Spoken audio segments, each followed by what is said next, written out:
Hello and welcome to the ADHD Artist Podcast, where we explore and celebrate the lives of artists with ADHD. Listen to interviews with all different types of artists with ADHD, where we talk about life, art, superpowers, and...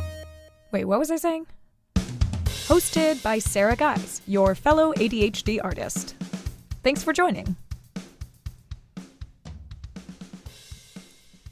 Hey everyone, welcome to 2021. Woohoo!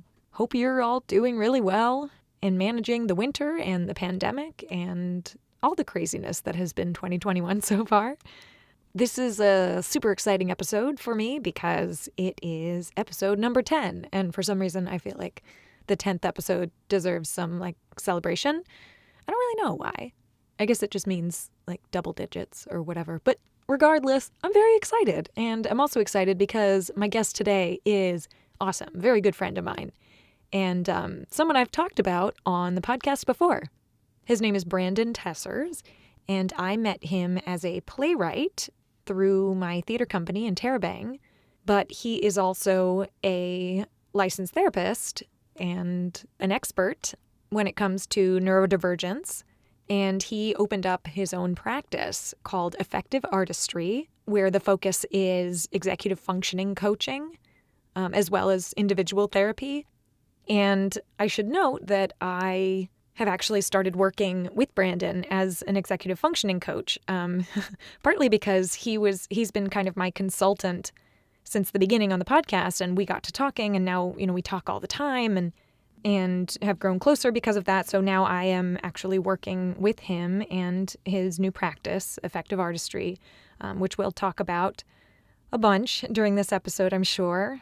And you should check it out because Brandon's amazing. He does really great work and he's got a really great vision. I'm sure that many of you will walk away writing some things down that he's talking about.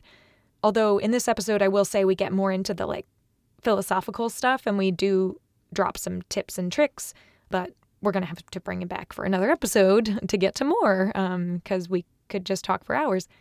And if you're listening and some questions pop up about executive functioning or anything that Brandon does or anything you're struggling with in particular at the present time, reach out to me and send those questions over, because Brandon actually does an Ask Me Anything video session every Wednesday from 1 to 2 on Twitch, where he just answers questions as we go. It's called the This Is Not Therapy Hour. And you can find more information about that in the podcast notes and on the Effective Artistry website. He's also doing some free webinars in the next few weeks with Fusion Academy, also on Wednesdays, but it's in the evenings on Wednesdays. So follow Effective Artistry on social media and you'll hear all about those. So let me give you a little more information about Brandon. I'm just going to look at his bio here. Brandon is a licensed clinical professional counselor, a trained professional actor, an amateur singer-songwriter, a former school teacher and tutor, and an enthusiastic, if sometimes ill-prepared husband and father. Those are his words, not mine. He's been helping children and adults with their executive functioning for over a decade and has been doing so as a licensed therapist since 2016.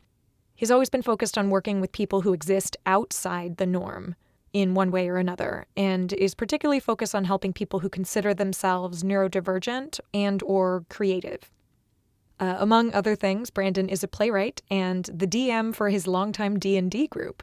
He's also a national presenter and has conducted professional development for therapists and teachers. So I'm excited to finally bring him on the podcast. Here's my good friend and colleague and consultant and coach, Brandon Tessers. Enjoy.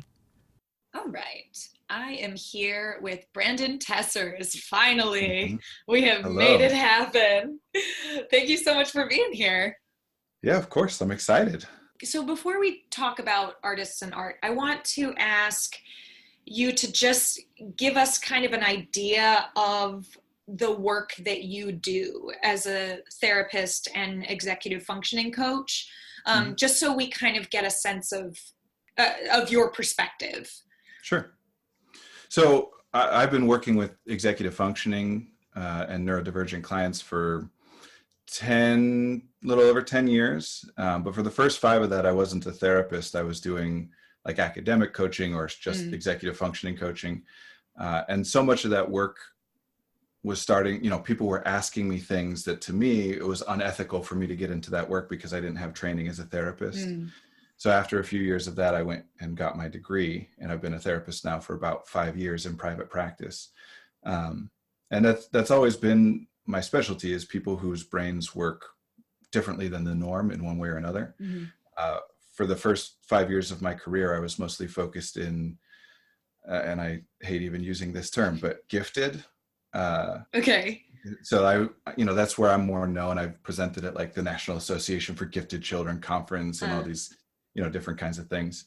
But a lot of it is overlap. A lot of it's the same. And of course, there's a term we have called twice exceptional, where all these, again, quote unquote, gifted kids also have ADHD, when it's not really separate. It's the same thing. It's just, but anyway, it gets complicated.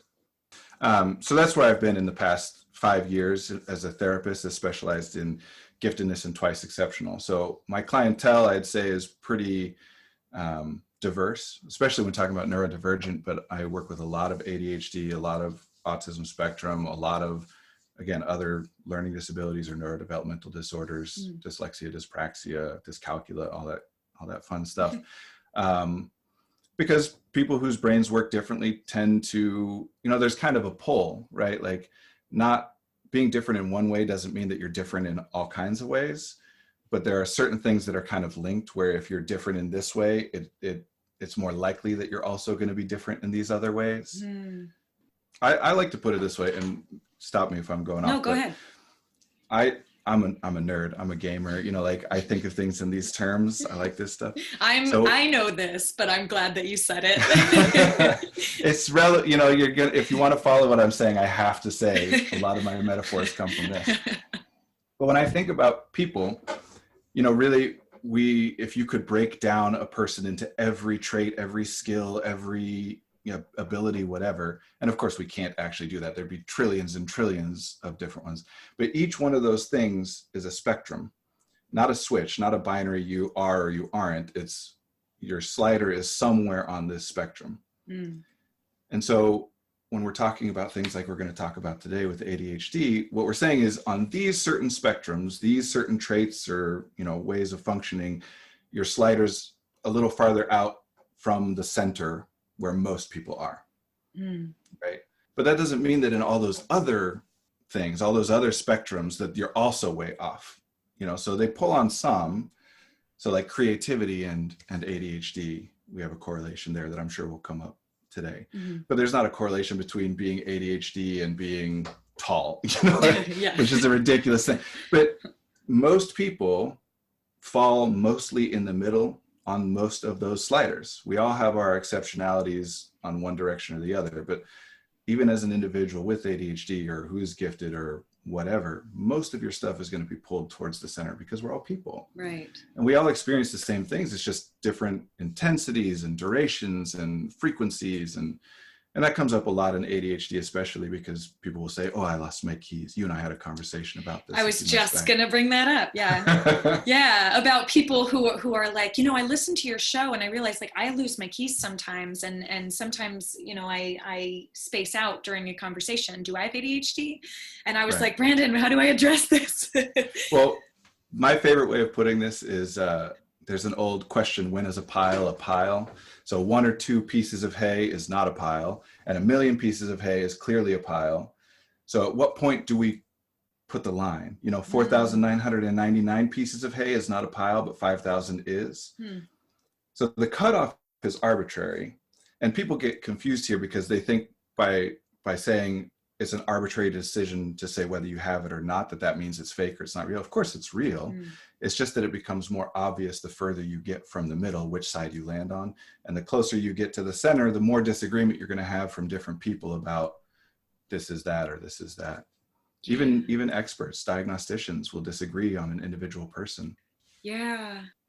Well, I'm curious to know, I want to talk about the ADHD diagnosis, what the process is like for getting diagnosed for ADHD. Sure. Yeah, well, I'm actually currently in that process. And let's talk about it. But before I even do, I'll say that I'm someone personally who very much respects self-diagnosis because of all the things that we're about to talk about, which does not mean that, like we just talked about, like when someone's like, oh, I'm a little ADHD, or sometimes I'm so ADHD, that's the same thing as a diagnosis. But there are a lot of barriers and gateways that you have to get through to get a diagnosis. And there's all kinds of cultural factors that impact it all. So when somebody feels that they are functioning in this way, and then they go and they look and they do research and put it all out. I mean, I have the DSM on my shelf here. I could read out the literal like diagnostic criteria for ADHD. You know, I think it's totally valid to say, I think I have this and I want to start operating as though I do, and how that might be helpful for me without having an official medical practitioner saying I have ADHD. And so I'll start by talking about myself, because I am in that process right now. So I grew up being identified as gifted, being in the gifted programs and things like that, because, and this is an uncomfortable thing to say, that I am smart, right? We're not supposed to say things like that.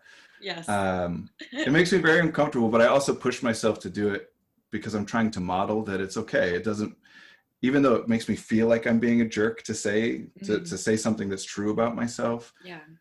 You know, I have clients all the time that struggle with owning this stuff about themselves. They have a lot easier time saying the things they view as negative about themselves than positive. So I'm trying to put myself out there, but yeah, it still makes me uncomfortable. So in my entire high school career, I did one piece of homework, and I got good grades because I was smart and whatever. So nobody ever bothered trying to diagnose me, because ADHD, like other neurodivergent diagnoses, they tend to be diagnosed because you're bothering other people. So especially when you think about children, no child is saying, I think my brain like works a little bit differently than other kids' brains do. If they do have any sense that that's true, it's usually internalized in a shameful way of like, what's wrong with me? Why am I different than other people? So diagnosis in kids is almost always started either by the school or by the parents. And the school obviously is only going to look into it if they're seeing problematic behaviors. If the kids are being disruptive in class, if they're not getting work done, if they find some kind of discrepancy between, and I hate words like this because of how they're used, between what their potential is and what they're doing. You know, they could X, Y, and Z, but they're just not trying hard enough or whatever. So as long as you're getting good grades and, you know, not bothering anybody, the school typically doesn't look into it. Same at home with the parents. If you're a nice, you know, obedient, happy child, then mom and dad aren't going to be too interested in spending the time and energy and resources to go be like, let's get some diagnosis. And all that, by the way, I should say, I don't have a problem with any of that. I'm not saying that we should be like, let's evaluate every child for ADHD no matter what. Like, of course, we're only going to put resources where we think they're needed. So we're looking for things that, oh, that's a problem, let's address it. And like many systemic things, it's not that any individual is making a bad choice or has bad intentions, but it builds into a system that's not great. So anyway, so usually diagnosis happens if you're a child through the school or through your primary care physician. And depending on what route you go, it's different. You know, there's plenty of stories of pediatricians having a 6-minute conversation and saying, yeah, ADHD, let's prescribe something. And I know that contributes to a lot of the way that people look at ADHD and medication and say that it's overdiagnosed and overprescribed.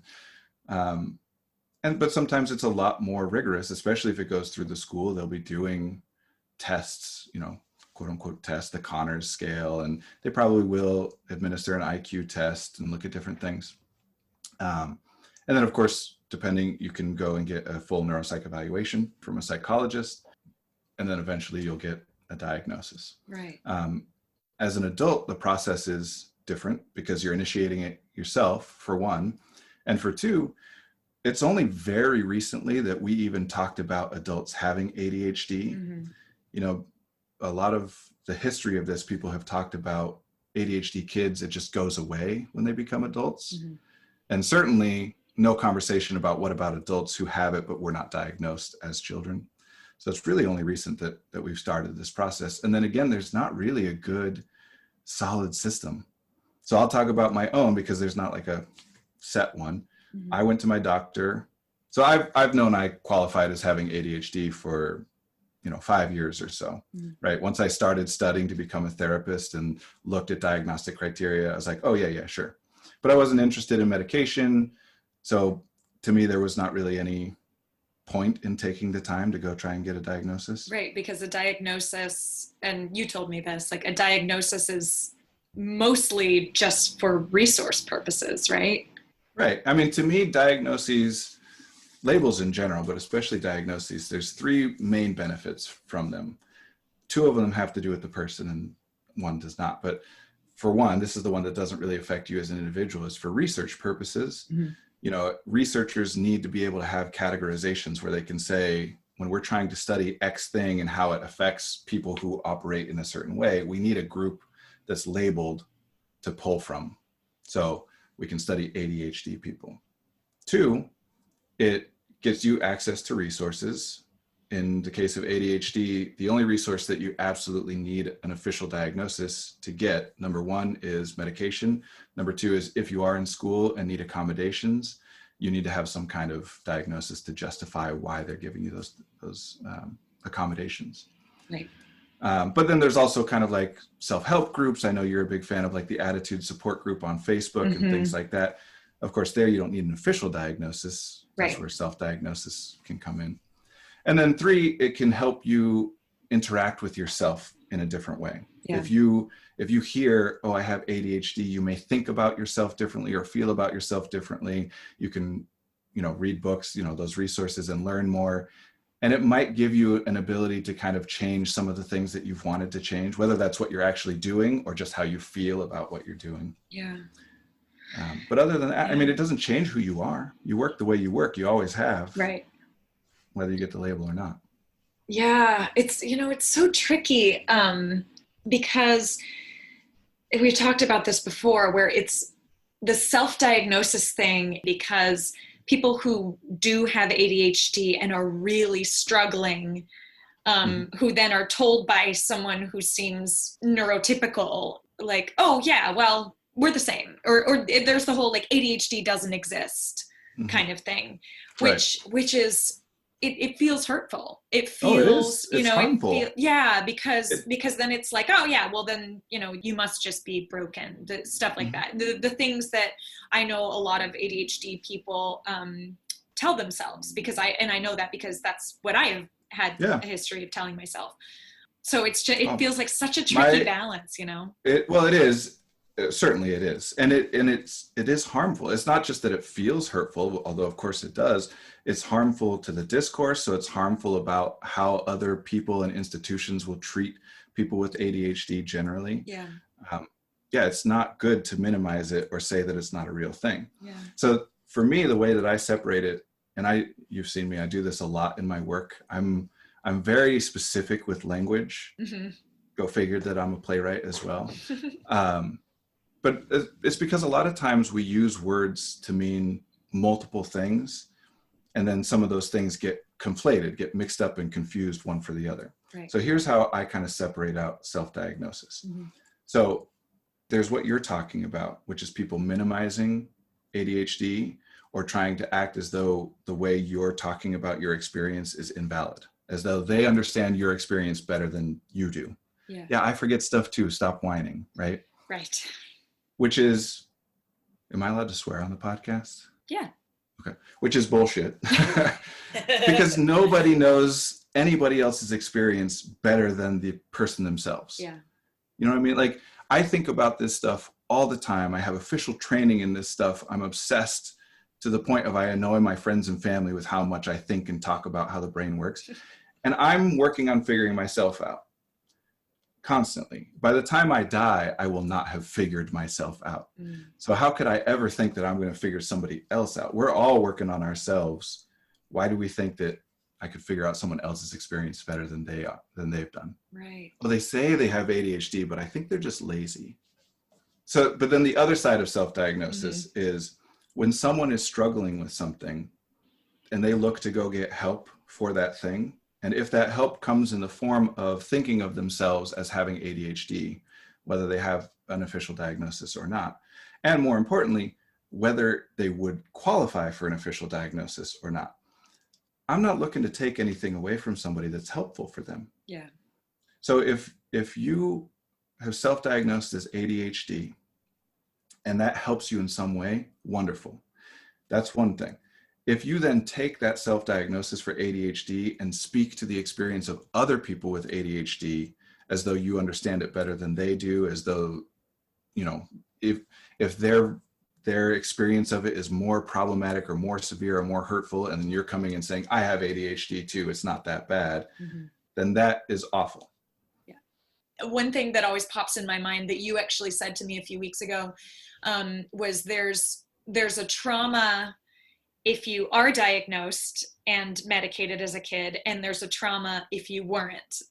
Right. And I think that both are valid.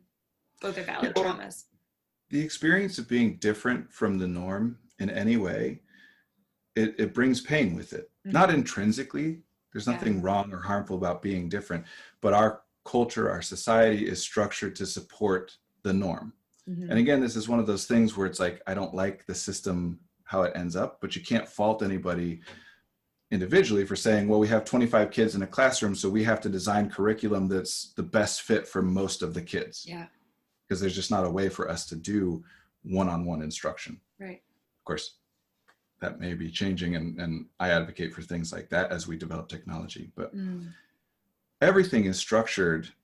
By definition, the larger a thing is, the more it's structured to meet the bulk of the people in the middle. If something is structured to support and fit people out on the edges, then it doesn't get very large because there's not many people out on the edges. Yeah. And obviously the school system is part of that, but a lot of things in our society are that. So that's where the pain comes in, is you're in a process, you're in a, we call it a normative process, right? And you're not a normative person in some way that makes that not a great fit for you. That's where the pain comes in. So if you have ADHD and you go to school where we're saying you got to do all this stuff and focus for 8 hours a day, and then also do 3 or 4 hours of homework at night and whatever, that's going to cause pain. Whether you accomplish it or not, it's going to cause pain. Yeah.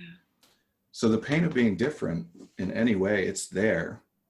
Now, if we label it, that might affect it and it might help. If we don't, that might not. You know, it depends on the individual. Yeah. And again, it's a really hard truth to face.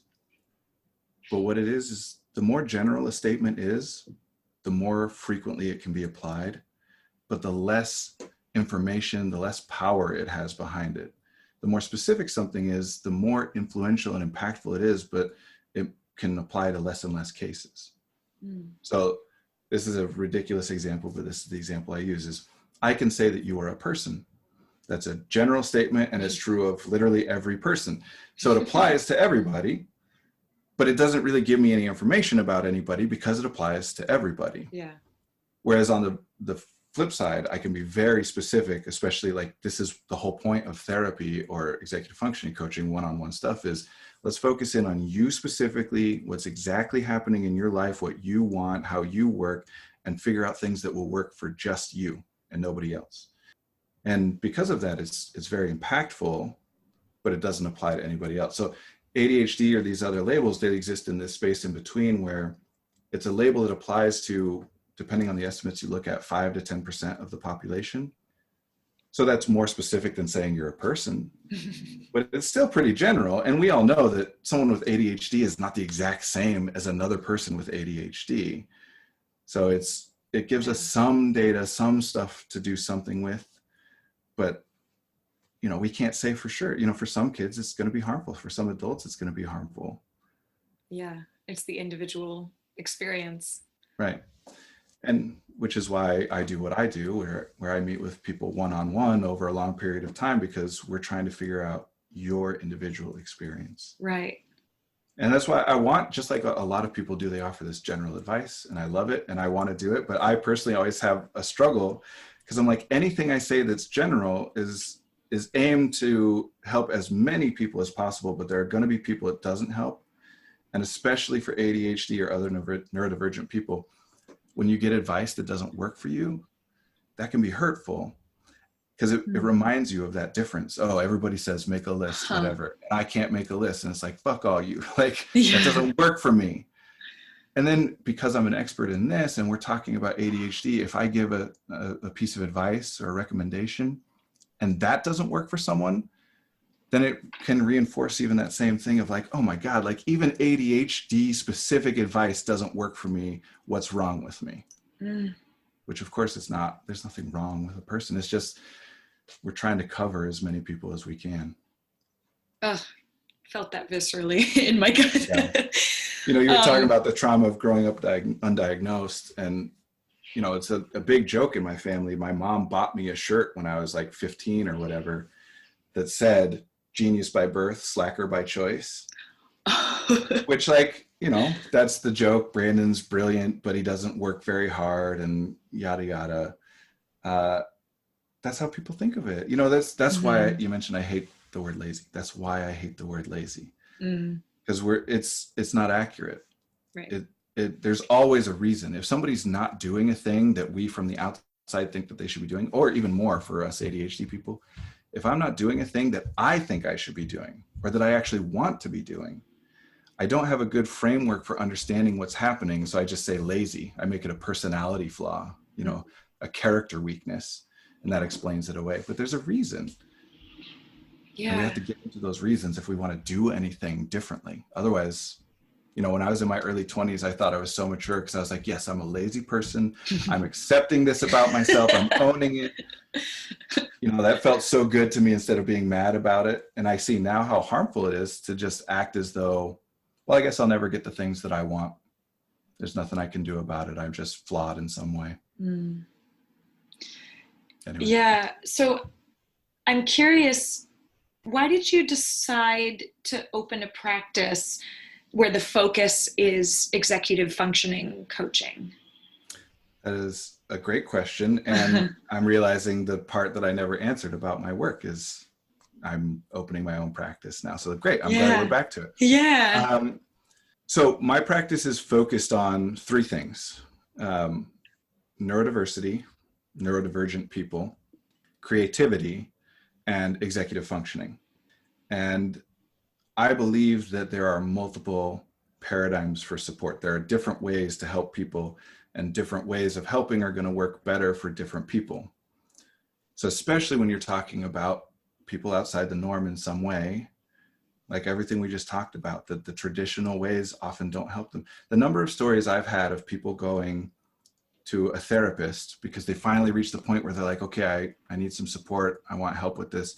And then get more harm done to them because the therapist doesn't understand ADHD or autism and minimizes what their experience is and turns it into a personality thing. You know, that just because someone's trained at something it doesn't mean that they understand every aspect of that thing. And you asked about executive functioning specifically. To me, that's the least understood aspect of all this, kind of commonly. So that's where my focus is there. What is it? Sorry to just jump in. I'm no, like, what is executive functioning coaching? Or what is executive functioning? See, this is why you're a good interviewer and I'm a tough interviewee, because I'm like, let me talk about this other thing. No, you're great.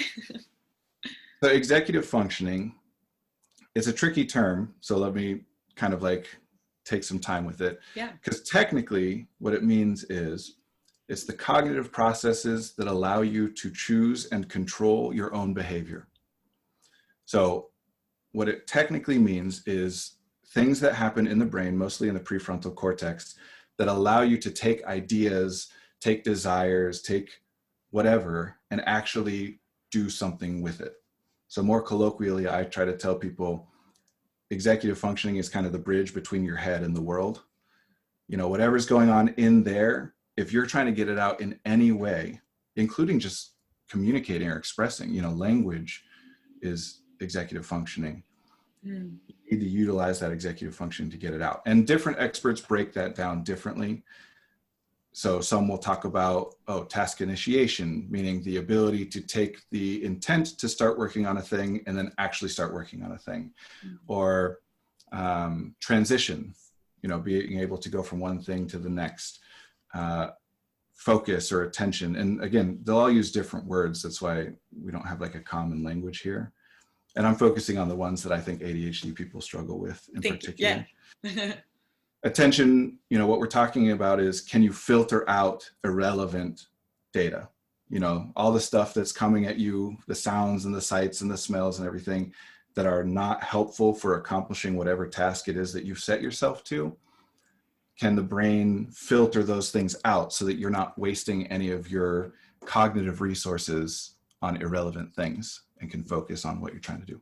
I say that because people think often that attention is a positive, meaning like I have to try to focus, when it's actually the opposite. What we're trying to do is to filter. We can't get more of the good stuff unless we're, creating room by filtering out the irrelevant stuff. So anyway, so that's the official term. Yeah. Of course, how it's used, most people who have heard the term, they'll have heard it in reference to the things that we do to assist with those processes. So things like taking notes or having a calendar or a to-do list, all the things that are valuable, obviously don't work for everybody, but people will talk about those observable things. So that's technically not executive functioning, but language is a living thing, so it is, because that's how we use it. Yeah. So when we say things like, I can't get myself going on what I'm trying to do, and you talk about executive functioning, most people who focus on that will ask questions about, okay, what is it that you're doing? Do you have a good plan? Do you write things down? Do you whatever? So when I say executive functioning, I mean both what happens in the brain, which I call then executive functioning skill. I've just made up these words, to help me distinguish. The cognitive process, I call executive functioning skills. The things that you do that are observable, I call executive functioning strategies. But executive functioning as a whole is all the things that allow you to take what you want to do and actually do that. So here's one of those, when's a pile things that nobody has perfect executive functioning. Nobody is always doing exactly what they want to do in all moments. And it's about frequency and intensity and duration that you make a determination of how big of a problem is it for me that I'm not controlling what I want to do. Yeah. And at a certain point, you say, okay, it's big enough problem for me that it's worth spending some resources on. And that's, when you go spend time looking for things or money on a book or on seeing an executive functioning coach or something like that. Yeah. So executive functioning work, the point is that we're trying to take away all the cultural, the moral, philosophical things that we layer on top of functioning and just get to the functioning, just get to what's actually happening rather than, you just don't care enough. Yeah. I imagine that you've had many people come in to work with you who have said like, I'm just lazy, so I can't do this, or I can't get started on this or that. Yeah. I mean, there's a lot of people who think of themselves as very static in certain ways. Mm-hmm. This is the way that I operate. It's how I've always operated. It's how I will always operate. There's nothing I can do about it. Mm-hmm. And that's almost never true because we always change. Mm-hmm. Even if you're massively depressed, for example. And again, I'm not saying that depression is not a thing. It very much is. But even if you're very depressed, and even if we can say confidently that that's because of a chemical imbalance in your brain, well, throughout the day, there are times that you feel more or less depressed. You're not the exact same at all times. Mm. So even in that case, we want to look at what's happening and say, okay, let's lean into the stuff that makes it better and stay away from the stuff that makes it worse or interact with it differently or whatever. Right. So that's why I focus on the executive functioning. Of course, I do other things too, especially my therapy work. Right. That's just a part of it. But to me, it's the part that people understand the least. And so I want to emphasize the most. Yeah. One specific thing that's an example of something I do, and maybe a tip for your listeners too. Yeah. But also comes from this same idea is we from an executive functioning, you know, a neurological functioning point of view, we people generally, we process negative experiences more quickly and more powerfully than positive experiences, which again makes sense. You know, you need to know, like, don't do that, you might die. But it made a lot more sense millions of years ago, you know, when you're wandering on the plains worried about predators, than it does in our world. So what happens is, at the end of the day, if you've had 50% positive and 50% negative day, at the end, that negative stuff is what goes into long-term memory, and the positive stuff doesn't necessarily so much. So the next day you're like, well, yesterday fucking sucked. It was just all bad stuff. Yeah. Because if something doesn't go into long-term memory, it no longer exists for your brain once you're out of the moment. So you don't have access to it anymore. And people might try to remind you of things. Well, what about this? What about that? And maybe that's helpful, but sometimes that's even worse. It's like they're trying to tell me my life is better than it is. I know what my life is, and it sucks, right? Yeah. So here's the tip part, is ritualize. There's a reason so many different cultures and organizations do this. Ritualize for yourself some time to interact with gratitude, meaning go over your experiences, spend time, spend energy, spend working memory space thinking about good things that have happened, to process that into long-term memory. And I brought that up right now because, just like with executive functioning, the point is, I'm not trying to say ignore the bad stuff. Bad stuff is important too. I'm saying focus on the positive, because you're already processing the bad stuff. You don't need extra effort there. I don't want you to ignore it. Just put the effort where it needs to be.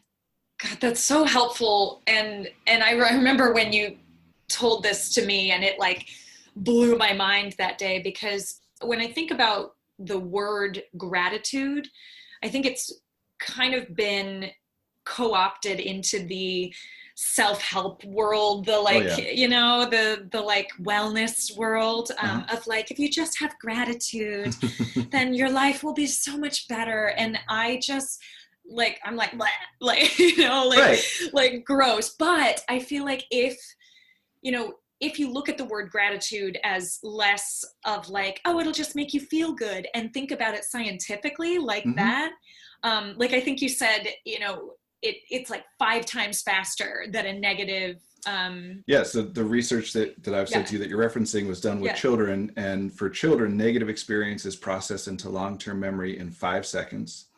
And of course, research is averages. Positive experiences take 45 seconds. So it's actually 9 times. And again, research is averages. They throw out outliers. They do the math to compress it. So that's for the quote unquote normative child. Yeah. If you're different in ways that affect your processing, which most ADHD people are, then it could be even more than that. Yeah. You know, that you need to spend extra time and energy, otherwise you lose it. And what you're saying, sorry, I cut you off because you were referencing the research and I wanted to. No. I said everything I wanted to say. You know, that's why I brought it up. That's the executive functioning piece to me, because all those self-help groups, they do that because it's helpful. It works. They wouldn't make money if the things that they were saying didn't help some people. Right. But it's a very simplistic understanding of it to say, here, just be grateful. Now, if that works for you, awesome, because then you don't have to put in any time and energy to understand more complexity and more nuance behind it, because the simple version worked. But the more different you are, the further away from the norm you are, the more likely it is that a simple thing like that is not going to help. Yeah. And that's where we need to get into the executive functioning, like we just did. What does gratitude mean? Why is it important? What we're really talking about is perception and working memory and processing speed and blah, blah, blah, blah, blah. Right. So it's helpful for some people. I would not, you know, I mentioned earlier that I annoy friends and family talking about this stuff because and I should say, everything is complicated. Yeah. When it comes to being a human, everything is complicated, and we don't have the resources, the time and energy and things to put into understanding all that. So we all start with a simple understanding of things. And as long as that works, there's no reason to put more in. But when it doesn't, then what we need to do is understand more of the complexity behind that simple understanding. And that takes time and energy. And, you know, when you're hiring a therapist or whatever, it takes money, it takes resources. So what I do is, it's not for everybody. You know, not everybody, it's not worth, like I was saying earlier, everybody has executive functioning issues, but it's not worth your resources to get support on that unless it's bothering you in a certain way. Right. And then we do need to get into what's really going on underneath all this so that you can understand it and change it and interact with it in the way that you want. And neurodivergent ADHD people and artists, creative people, by definition, we're way outside the norm. That's part of what these labels mean, is that those simple things didn't work for us necessarily so much. Yeah. So, I wanted to pivot a little and talk about artists in particular, and and you've said before that there's a link between ADHD and creativity, and I just was hoping that you could talk a little bit more about that. yeah. So I should have probably said this earlier. I'm not a researcher. I'm aware of research, but I don't do any research. And I also wouldn't claim to be up to date on every piece of research that's coming out. Sure. So when I'm talking about things, I'm talking about it from the point of view of a practitioner, somebody who's here to help. So an example of that is, I don't really care so much about the etiology, the origins of ADHD. I don't care about what caused it. Right. What I care about is, you are who you are and something's bothering you. How do we move forward? So this is anecdotal, but it's also logical. When we talk about creativity, culturally, a lot of times when we talk about creativity, we're talking about art, right? Specific formalized expressions of creativity. But creative thinking isn't intrinsically artistic. Those are just specific media, specific models and paradigms that we have to express that creativity. But you can be a scientist and be creative. So when we're talking about creativity, as far as what's happening in the brain, what we mean is, so you connect data as you process it. And I'm trying to give a real simplified version. Obviously there's a lot more than this, but if I know what a dog is, and then I hear a bark, I link those two things in my head. And now if you say bark, I think dog, right? And then we build off of that. We link bark to this other thing and this other thing. It's a dumb example, but I say it's like the 7 degrees of Kevin Bacon or whatever that game is. Yeah. How many things can we link? So there's a way of thinking that we call linear thinking, where what you're doing is you're connecting one piece to the next piece to the next piece to the next piece. You just go in order. So when I'm presented with a problem, and I don't mean problem in the sense of this sucks, it hurts me, whatever. I just mean, here's a thing I'm attempting to do. I need to resolve how to do that. Picking up a glass is a problem for your brain, right? And it's an easily solved one. I just put my hand there and whatever. When I'm presented with a problem, if I'm thinking linearly, then what I do is I go back to my long-term memory and process in my frameworks. What is it that I did last time I was presented with the problem? I'm just going to do that again. And so on and so forth. If that doesn't quite work, I'll get as close as I can. And I'm just going to keep working down the list. When we have creative thinking, what we're doing is, when I'm presented with a problem, I may not go back to what worked for me last time. I may not even be able to. I may not have the option of remembering what I did the last time, which is, in ADHD people, you're going to hear all the time, I do something for 2 weeks and it works and then it falls away. On a neurobiological level, this is part of that, right? Is that whatever it was that was working didn't process into your brain in a linear fashion. And so you kind of just end up forgetting, and then you have to resolve the problem. So what creative thinking is then is, instead of linking bark to dog and then dog to cat and then cat to whatever, I might link bark all the way over to cat and skip some of those in-between steps. Because we talk about, as artists, right? Nobody invents something new. It's about, repackaging old things in new ways. So it's not that you're linking two things that are completely unrelated. We call that delusion. When you take two ideas and have an idea that one could solve the other when it's completely unfounded in reality. But creativity is, here's this thing that other people may not have thought of because it's 5 steps removed. Let me try that and combine that and see how that works. Does that make sense? It does, yeah. So why do you think people with ADHD tend to be drawn to the arts? There's a lot of good reasons for that. Yeah. And of course it can't apply to everyone, but let me just list off some of the things, right? Yeah. The arts, the way that they're structured in our society, tend to be non-traditional schedules. It's not a 9 to 5, which can be very hard for an ADHD person to focus for 8 straight hours, right? We focus for 4 hours in rehearsal. and then we do 10 of 12s and it's the fucking worst and everybody hates it. Except that you're like chatting and whatever.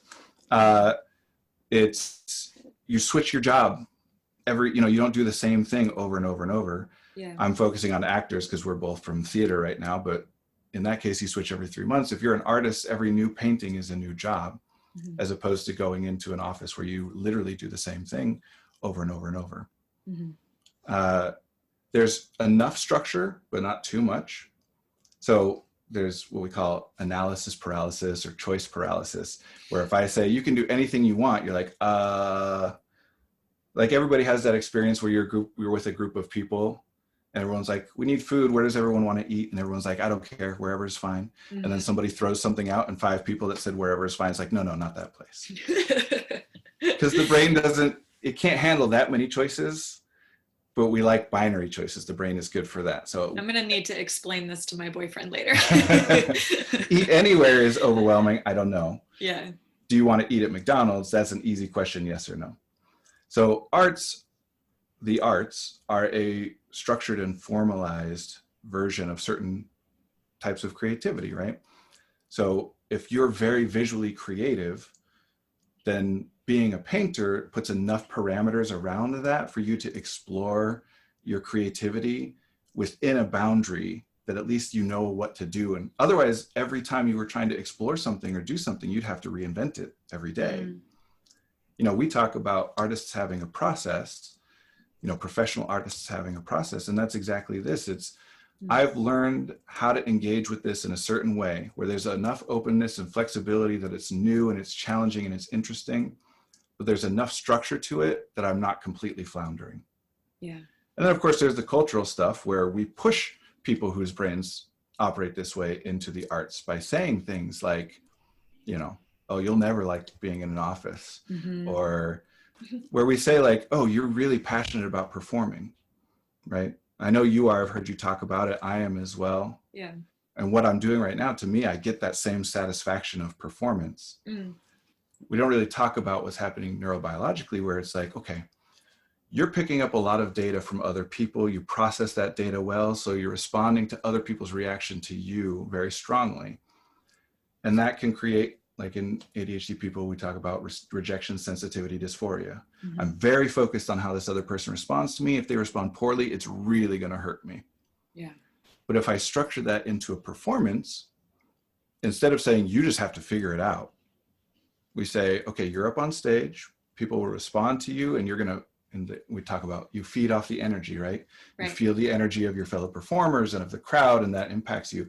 Well, energy is absolutely a real thing, but it all gets filtered through the brain. So you're picking up on some data and responding to it, and you use it and you learn how to use it better. And then you're getting those reactions off of people. Yeah. In fact, I would say that people that operate like this make even better actors, because as an actor, I really believe that the best acting is in trying to influence your scene partner. If someone's coming in from like, oh, I got to be real angry in this, I don't like that. I want you to say, what are you trying to get them to do? So if you focus on reading other people more than yourself, like some of us actors do, it's a great fit. Yeah. I want to ask, so one great thing is that you've been very supportive of this podcast, and you have listened to every episode so far, up to the episode with Anna. And I'm curious, what do you make of the answer to the question, or the answers to the question, what does it feel like to make art? I love that question, and I always love the answers. And they're always some version of, I feel like I'm flying, I feel like I'm at home, I feel like I'm doing what I'm supposed to be doing, right? So I agree with all that. And as an artist, I would say similar things, but as an expert, let me frame it in these kinds of terms. Yeah. So working memory is one of those terms that gets used differently by different people. What it technically means is conscious thought, basically, where things that you're aware of and can interact with. So everything you're aware of filters through your working memory. And having that working memory be, it's finite space. So having it be overflowing sucks. That's when we go into fight or flight. The prefrontal cortex literally shuts down. It's a terrible experience. Your brain is saying something's so urgent right now, we have to shut off our ability to think so that we can just react and flood you with adrenaline or whatever. So as you approach that limit, you feel worse and worse and worse because you're anticipating that overwhelm, that overload. It sucks to feel nobody like this is one of those things. It's like, oh, he's procrastinating, she's procrastinating. They don't want to do the work, so they're putting it off. Nobody enjoys that. Nobody is procrastinating because they're like, ah, yes, this experience of putting off this thing I need to do is fun for me. It's awful. So anyway, as we approach that, we feel worse. As we kind of create space in there, open up our ability to do things, we feel better. And there's a lot of different ways that we do that. Some of that's through developing a process, but on the back end, what we're talking about is that feeling of competence. Or if you've ever felt, I think this is what a lot of your guests have been getting at, is different people have different terms. Being in the zone, peak experiences, being in flow. It's that experience of like, it feels different ways. People put it in different words, but like whatever it is I'm trying to do, I just do it. It just happens. I don't need to think about it. Yeah. Or I feel like I'm doing the absolute best version of what I could do. That feels amazing. That's where self-esteem comes from. Dopamine and serotonin and all that gets released when you're doing that. It feels great to be doing, or at least to be perceiving yourself as doing the best job you could do at a thing, especially if you think that the thing you're doing is valuable to others as well, but it doesn't necessarily need that. So as artists, partly because of how our brains work intrinsically and partly because of the work we've put in over the years in developing specific skills and processes, when we engage in our art, that's where we're most competent. When we engage in our art, that's where we've put in the most work and we have some natural inclination there already. So when we're engaging in our art, that's the best thing that we can do with our space, right? We find it valuable. We find it, that what we're accomplishing, we're taking in data and we're doing things with it, and it's all happening very fast and doesn't feel effortful. We don't notice that we're having to put a lot of effort into it because it feels good. So to me, that's what that means. I'm taking in, I know what data to be looking for right now. I know how to filter out the irrelevant stuff. I know how to take the important stuff and use it in a way that impacts my decisions and what I do next. And then I know how to take those decisions and engage my executive functioning and put it back out and read other people's responses to know that what I just did had an effect and had an impact. Art has audience for a reason. We put it in front of other people for a reason. And that feels fantastic. And for other people, you get a similar experience through different things. But for artists, it tends to be that art is what lets us use our brains to the best of our ability. And so it feels great. And anything else we're comparing against that experience, I don't feel like I feel when I'm doing art, which really means like my brain is not operating as well as it could be. And so the further off we get from that, the worse that it feels. And standing in line at the DMV that's like so far away from it, it's like, this is the worst. Yeah, we're all screwed because we've had that experience and now we have to compare it. Well, there's the normative systems again, right? Where we have to do things that don't really fit how our brains operate. So the practice that you have opened up, it's called effective artistry. Do you feel like you specialize in working with artists? I would say I specialize in working with neurodivergent and or creative people. Okay. And I think all artists are creative. You know that speech that we all get where it's like, if you can do anything else, go do that, because this is a hard life. Which is one of those things where the people who are saying to us have good intentions, but the effect I don't like. It preps people for suffering and struggle and to accept being poor and all that kind of thing, right? But there's truth behind it. They say it for a reason, because anyone who's chosen to be an artist as their career, by definition, the easier stuff, like we were talking about earlier, the simpler stuff that's offered to you first, for some reason that didn't fit you very well. It's a lot easier, simpler. Simple and easy are two different things, but it's a lot simpler to just take the job that everybody says, okay, get this degree, you'll get a job easily, and then you'll go make good money and whatever. That's simple. Right. It's a lot more complicated to break out of that and be like, okay, how do I piece together this many different things where my schedule's different every day and I'm doing this and I'm constantly working on myself and I'm exposing myself to criticism from strangers. And we do that for a reason.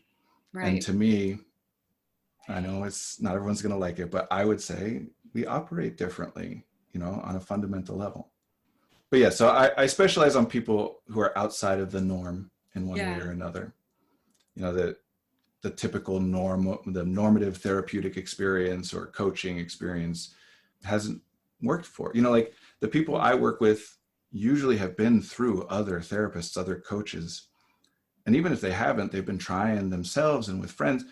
I would say, like, if that standard advice, if the common pathways were going to work for you, they would have worked by now because you've been trying. You haven't been just sitting on your ass thinking like, oh, I'm totally fine with procrastinating, whatever, like we talked about. It's a miserable experience. Right. So yes, I specialize in giving support to people for whom the normative support didn't work. Yeah. So then if someone is interested in getting executive functioning coaching and they're listening and thinking that they might be a good fit, how should they contact you? Go to effectiveartistry.com. Mm-hmm. And there will be all kinds of information there, but one of it is a contact us page. And like I was saying before, so executive functioning coaching is kind of the big thing we're launching with. We will also be doing therapy eventually, and we will also be doing all kinds of other things because we're trying to find paradigms of support. I want to get things out there for people who can't afford the time or the money to sit down in a one-on-one session over and over. Right. So one of the things that I do is I offer a free 20-minute phone call, and I try and make very clear that that's not like are you interested in our services? Let's talk for 20 minutes. It's literally just, I can afford to give you 20 minutes of my time. Whether you're interested in further services or not, if you want to talk for 20 minutes because you have some questions, let's talk for 20 minutes. Yeah. And then we're going to, be releasing videos and things like that to just get help out there for free. Yeah. We've been focused on executive functioning coaching today. And that's what we'll be launching with. And for people who are interested in like, do I want this or do I want therapy? Because I also do therapy. Mm-hmm. The question, I guess, is what's the paradigm you want to work through? Executive functioning coaching is about, let's figure out very specifically, what are the things that are bothering you? What do you want to be doing that you're not? What do you not want to be doing that you are? Mm-hmm. Let's look at how you work, how your brain works. Let's look at the tasks you're trying to accomplish and what they require, and then figure out specific actionable solutions to those things. Yeah. And therapy, although certainly it can involve some of that, tends to be more in the direction of, let's talk about the overarching patterns of your life. Mm-hmm. Let's get more into these bigger concepts that the hope is you can walk away from therapy with these concepts and then apply them somehow to still eventually make changes, but you're kind of doing it on your own. We're giving you the bigger picture. Right. Whereas executive functioning coaching is more direct support of like, let's figure out how you go about getting things done the way you want to do them. Right. So yeah, go to the website. Yeah.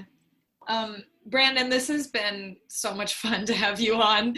We finally made it happen. And, we're going to have to bring you back because we didn't even get to everything that we wanted to talk about, like tips and tricks and stuff. So I'm really excited to have you back on.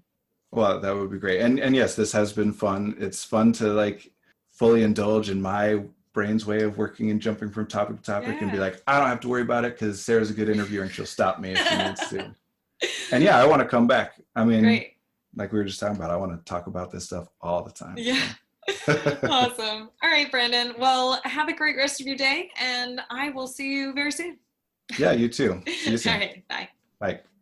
And that's it for today for the ADHD Artist Podcast. This podcast was produced by me, Sarah Guise. Original music composed by Christopher Aaron Nahr. You can find more of his work at www.christopheraaronnahr.com. Nahr is spelled Knarr. Podcast artwork by Joseph Ramsky. For any inquiries, you can contact him directly at jramski3@gmail.com. Thanks for tuning in, and don't forget to hit subscribe wherever you listen to podcasts. You can also follow us on Instagram at the ADHD Artist Pod.